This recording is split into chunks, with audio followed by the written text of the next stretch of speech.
Welcome to What's Your Forte, presented by Bandology.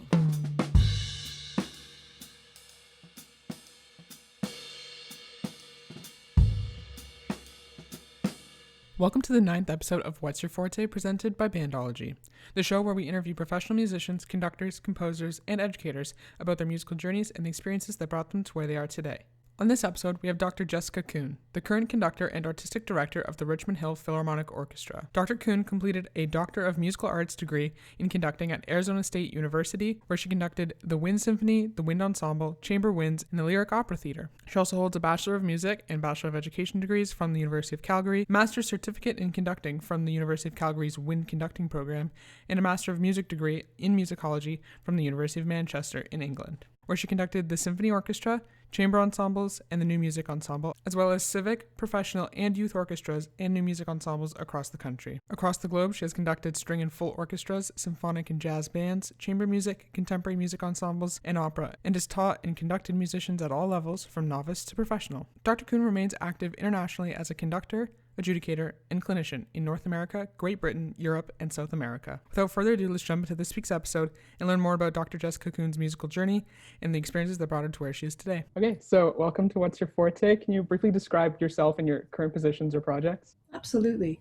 So I'm Jessica Kun, and I am a conductor and associate professor of music at Wilfrid Laurier University, and there I teach conducting, orchestration, and I conduct the wind orchestra. And I am also conductor and artistic director of the Richmond Hill Philharmonic Orchestra. Can you describe the role of a conductor for someone who may not know? Absolutely. A conductor is simply a conduit for music, the person who communicates the composer's music through live musicians to an audience. And that's really the job of the conductor. And then there are all kinds of other jobs around it, but there's tons of people that want to play, and they need a leader, and they need somebody who can figure out how to have them all play together. And the conductor's role is many. It is for leadership, it is to teach how to play better, how to put things together, but really the goal of making the music as perfect as it can be for the composer. And that is really why you get up every morning, is to make sure that the composer is heard and their music gets out into the universe properly. That's a great answer. So can you bring us back to the beginning of your musical journey? What was your first instrument? What drew you to that instrument? Things like that? Sure. It's a bit of a funny story. My parents used to listen to music all the time. And then we had this old-fashioned record player. My father listened to opera, and my mother listened to Scott Joplin music. And that was it. And there was a big old piano beside the record player, and I wasn't ever allowed to touch that. But boy, I wanted to touch that. And one day I flipped the top up and I started playing along to the Scott Joplin music. And it was like pretty accurate. And so my mother flew down the stairs and said, "What are you doing?" And I thought I was in trouble. And I said, "Well, I'm just touching the piano. Is that okay?" And she said, "Yeah." And the next week I was signed up for piano lessons. So I was 4 years old when that happened. And then later on, you picked up some winds, I believe, right? Saxophone, clarinet, and Yes. stuff. When did that happen? Yes, played piano for a really long time, and I was being trained up in that. But I was also a bit of a difficult student in elementary school, and they needed to put me into things to keep me busy. And we had this couple from Czechoslovakia who came to teach violin, and so it was a withdrawal program. So all the other kids went off and learned how to play the recorder, and there were 6 of us who started playing violin. So I did that for 5 or 6 years. And then when I went into junior high school, they said, "Oh, you have to go into strings." But everybody was just learning from the beginning. And I wasn't very interested in learning again from the beginning because I could already do it. So after a couple of weeks, they put me into the band program, and I had to pick a band instrument. More funny stories, but I eventually picked the clarinet. Actually, the real reason I picked it was because I was going to get thrown out of the band program because I couldn't pick an instrument. And my music teacher, after a couple of weeks, said, you just need to pick an instrument. And I just couldn't. I wanted to play this. I wanted to play that. I wanted to play that. And I was watching television, a little movie the night before I was getting thrown out of music now. And there was this little National Film Board cartoon with this little bear hopping around a tree saying, "I want to play my clarinet. I want to play my clarinet." And I'd heard that word before, and I went, "That's a sign." And so I picked the clarinet. I moved to Calgary. My high school music teacher, he knew that I would be bored, and he made me play saxophone, which I did not want to do, but it ended up being my saving grace because I earned a whole living and 2 university degrees playing horn for a living. So what drew you to pursue a career in music? So we have to go back another 100 years. And when I was 5, I was never a kid who could go to bed early. And I was always chucked to bed like really early, 6 or 7 o'clock, you had to go to bed. And that just wasn't my time to go to sleep. I would stay up all night. And one night I was lying there awake and I could hear music coming from downstairs. So I snuck down the stairs, and there was a threshold I could sit at in the corner, and my parents couldn't see me, and they were watching a concert on television. And I just sat and watched and watched and watched and watched and watched. And I learned later what that concert was, which is kind of significant. But at the end of it, I had to get up because I was going to get in trouble. I got in trouble a lot. And so I got my legs untucked and I went running up the stairs and made a squeak. And of course, my mother was right there. What are you doing? And I said, I just heard some music. And she said, how did you like that? And I said, I want to be a conductor. And many years later, I was in Chicago and I was in a little record shop and I found a photo of Leonard Bernstein, and I found it was like a folio. You would get this really special ticket to go to these things, and it was for the premiere of his Mass, which was the concert that I was watching on the television. So I knew when I was 5 that that's what I wanted to do. And everything I did along the way was to get better at music so I could do that. I picked a career that could allow me to conduct. And I've been very, very lucky that I've been trained beyond that. And I've been able to conduct all over the world, all operas and orchestras and bands and you name it. I kind of did it the hard way, and I did get where I kind of wanted to be. So what does one have to do to enter the role or the career of a conductor? Well, you need to have a really good musical foundation. I mean, you really have to know your theory and your history and all that stuff. So when I landed in England to study, I was offered 2 options to study to get my master's degree. I was there to conduct, but I had to pick something to study. And so I was offered composition or musicology. And I knew I could do musicology on buses and trains and on the fly, but I probably couldn't write music on a train. It ended up being the best gift I could have possibly got because I learned the tools and the skills to be able to find information I need to understand the music better, to get inside the head of the composer and really be able to represent the music the best way possible because of having the ability to gather the right information. And with a really good training in theory and historical things, really all of the tools that they give you in an undergraduate university program, and taking everything you possibly can and knitting it all together to build the most knowledge base you possibly can have. So I know you went to Calgary for a bit, you went to Manchester, you went to Arizona. Why those schools? My family moved to Alberta during the oil boom, and so I had to live there. And I had lots of different places that I had been accepted to, but my father said I couldn't go away to school. So I went to Calgary, and it was a fantastic school for music education. So I did a music degree and a Bachelor of Education after on, and I made the decision to finish there because it was at the time the best program in the country for that.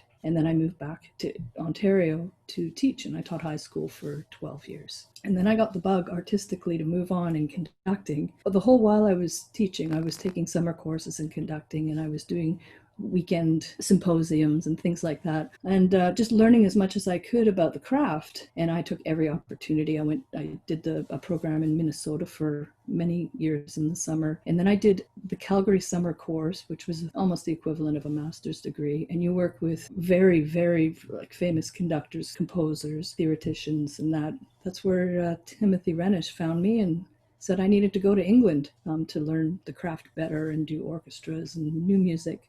So that's why I ended up in Manchester. I was told to go. So I went, and I conducted 6 days a week. I was lucky because it's very much an independent learning program. So you didn't have to be at campus like ever. And I could be jetting around and doing guest conducting gigs and all kinds of things. And I did the university orchestra there. And then I was invited to go to Arizona State to do my doctorate. They had a very special brand new program where you would conduct opera, orchestra, choral, and wind orchestra bands The four corner thing really interested me, and I ended up being in the wind program, but I spent most of my time in opera. So, Dr. Kun, I know that you have a lot of really cool programs and you're really passionate about the repertoire that you choose. Do you mind talking about that a little bit? Sure.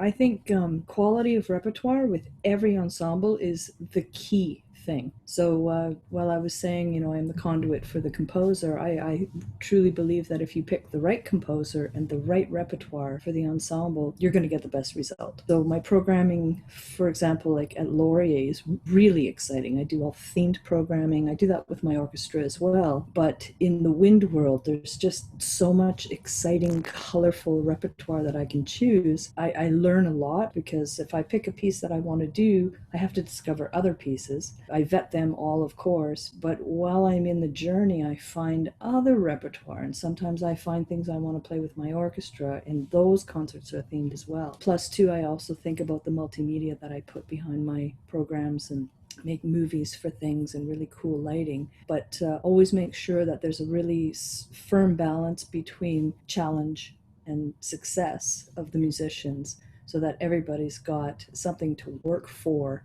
and always get better in everything that they do. There is piles of fantastic repertoire. I really believe that playing new composers is important too. Finding young composers. There's a lot of great talent out there, and you need to share that with people. So why not just give as many people a chance possible, mix and match to make really neat programming. So we've reached the halfway point, which is what we call the Fast Five Rapid Round. Quick questions, the first thing that comes to your head. Are you ready? I'm ready. Okay, first question. Favorite concert you attended? Berlin Philharmonic a couple of years ago. Nice. 2 is what you listened to growing up. Opera and jazz. And 3 is favorite movie soundtrack? Oh, The Lion King. But there's a reason for that. My favorite performance in my life was a couple of years ago. I orchestrated all of the music from The Lion King in partnership with George St. Kitts, who was on the original Toronto cast of The Lion King, and his friends were coming to sing with us. And we told the story of The Lion King through narration, just little short bits between songs. So basically, it's a story, it's a book. The music in it is so beautiful, and working with those artists for such a long time. And it took me probably 6 months to orchestrate the whole show. And then when it came to performance, none of us could hold it together. It was just so emotional. There's something in that music, and it gets into you, and it will never leave. And so whenever I hear even a silly little kid song from it, it all comes back, and it fills me up with just so much amazing emotion. That's so cool. Or is an instrument that you wish you played?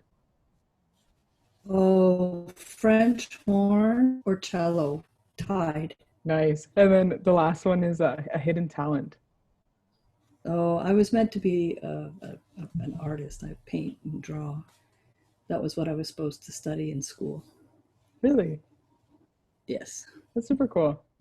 Bandology is a proud Canadian nonprofit dedicated to more music for more kids via education, collaboration, and community. Find out more at bandology.ca.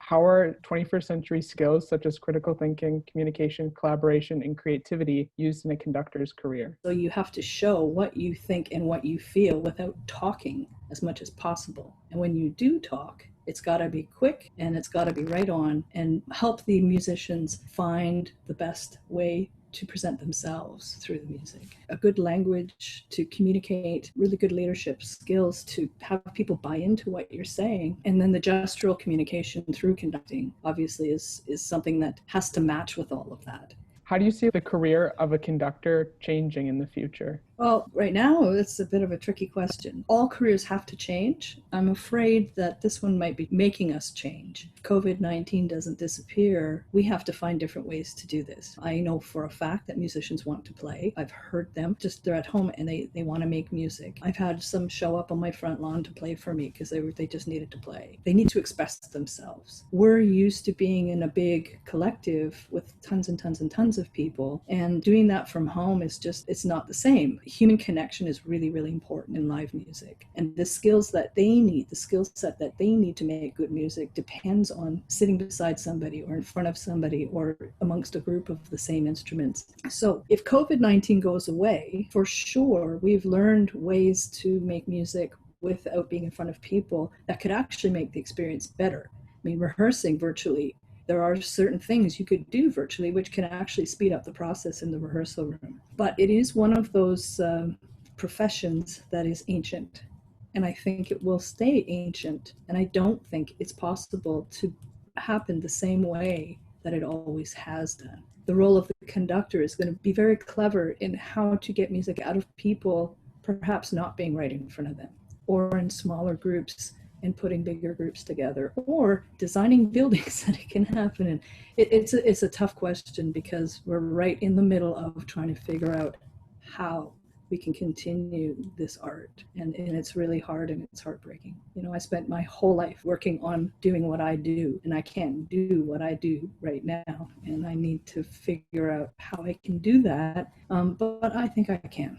And there are many others who are on the team trying to figure that out too. For sure. It's definitely a tricky time right now, but people are making great strides and adapting really well. So that's really cool to see. So I'm sure you've had many really cool experiences in your career thus far, but are there any highlights of your career that you can think of that really stand out when you look back? Well, definitely would be the Lion King show called Pride Lands. That's the highlight of my career. Second highlight would be way back in England, my last concert in England at University of Manchester. They said, we want you to do a final concert. We've put the musicians together, and this was like Tuesday, and the concert's going to be on Friday, and I was flying out on Saturday. And I said, okay. And they said, what do you want to conduct? And I said, well, I'm in England. I want to conduct the Elgar variations on Enigma. Why not? I mean, that's putting your neck on the line. Do the most English piece with English people. What I did not know was that I had one rehearsal and that it was graduation week for them, and that most of my musicians were graduating. My first rehearsal came along and it was crazy, and I thought there's no way we're ever going to be able to perform this on Friday. And then we had a quick run through on Friday right before the concert, and it was brilliant. And at the concert, they knew that we probably wouldn't see each other again, maybe sometime in the future in some big gig, because they were all going to be like professional musicians. And just how much heart and soul they put into it, and that music came out of their pores, and it was a brilliant performance. That was kind of, I think, the turning point. I knew that I was meant to do this. That was sort of my little stamp of approval. I could tell that they were into it, and it made my world, really. And then I had to figure out what to do. So I moved on, and several years later, I started my own orchestra. One of the first pieces I played was Enigma Variations with them. My most fun moments are with lots of people, They both sound like amazing experiences for sure. If there's this young musician that's listening to this and they're like, I want to be a conductor, I don't know how to be a conductor, do you have any advice for them? Find the instrument that sings the best for you, and love that instrument, and practice that instrument, and learn everything you can about music to play that instrument the best you possibly can. You don't need to be a concerto superstar on a stage in the end, but the instrument that will help your heart sing will teach you everything you need to know, that later on you can get the skills and the tools to be a conductor. Nobody's a conductor first. However, I say that, but I also do say to my conducting classes, I can't teach you how to conduct. I can't teach somebody how to feel and live inside the composer's brain and to be that music. That is something that you have. It's innate. You can learn the skills and the tools. That's why if you have an instrument that helps you sing and helps your heart share your voice through music, you probably have what it takes to be a conductor. To be a conductor, your instrument now is 75 people playing different instruments. That's your new instrument. So you got to be good at one to be good at 75 at the same time. That's definitely true.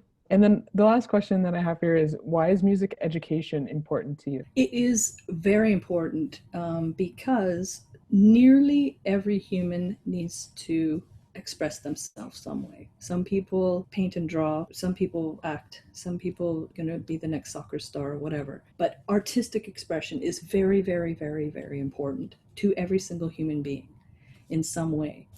And without giving kids the opportunity for that, they can't realize what their potential is. I don't believe that we have music education to generate musicians. If they choose to be musicians at the end, great. But it fulfills a need for them to express themselves. It teaches them to do things, to be a part of something with a bunch of other people as a team. So music education, I think, is really the best platform for that, because they have to be a team, or else it doesn't sound good. And there are all kinds of, like you mentioned, critical thinking skills and the 21st century skill list. They learn that in the room, and kids are learning those skills, and they're utilizing them elsewhere in their other curriculum. So if they have to be put into a group to do an English project, they're going to do a great job, because they're totally used to working with other people. And if they're in a group with a bunch of other kids who maybe don't take music class, they're probably going to be the leader of that group. And you can you see it happening before you. So the skills and the tools that they learn through being in music education are important. They make them successful if they want to be doctors. They're learning those skills all the way through their music education life. And music itself is of such an important expression. And that, when you see a kid first honk on their clarinet and it squeaks and squawks and they're all embarrassed, they're still having so much fun and it's resonating with them. And the day they get to play their first song, they know 6 notes and they can play that one line that's a song that they can recognize, it just brings you so much joy that they have so much joy to do that.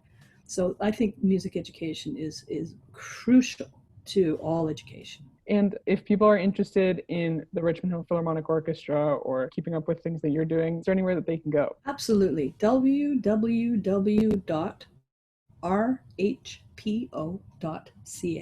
Or you can Google search Richmond Hill Philharmonic Orchestra, and they will pop up. We have a very nice website. We just did a show, actually. We did a virtual show. You can see what we do, what we've been doing, how we've been making music without being together at the moment. So that actually is the end of the interview. So I just want to thank you for taking the time out of your day to chat with me. Thanks, Megan. A big thank you again to Dr. Jessica Kun for coming on What's Your Forte and walking us through her musical journey and the different experiences that she's had within music that brought her to where she is today. If you want to stay up to date on all What's Your Forte episodes, you can follow us on your favorite podcasting platform or subscribe to us on YouTube.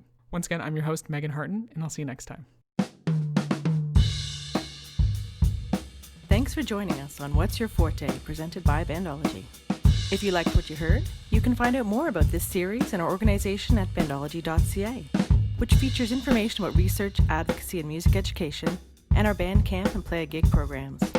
Follow us on social media for more videos and performances on Instagram and Facebook.